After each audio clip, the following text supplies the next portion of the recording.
Sino ang darating? Magandang araw po, kape't pandasal na po tayo. Ito po si Cardinal Chito Tagle.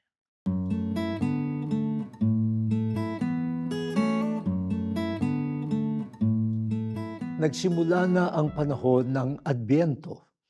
Ang salitang Adbyento o Advent ay galing sa Latin na Adventus. Ibig sabihin ay pagdating o arrival. Isa rin ito sa mga panahong liturhiko ng simbahan. Parang gusto kong gumawa ng survey. Sino ang darating? Kaninong pagdating ang ating hinihintay? Pihong halo-halo ang magiging sagot.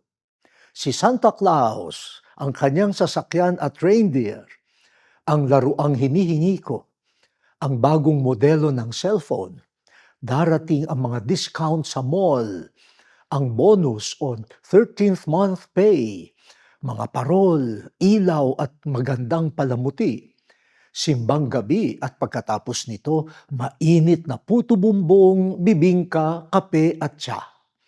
Uuwi rin ang kamag-anak galing abroad. Napapalundag ang puso kapag naiisip ang lahat ng darating. Sa gitna ng paghihintay, huwag sana nating kalilimutang kaya may Advent ay dahil darating si Jesus. Regalo siya ng Diyos Ama.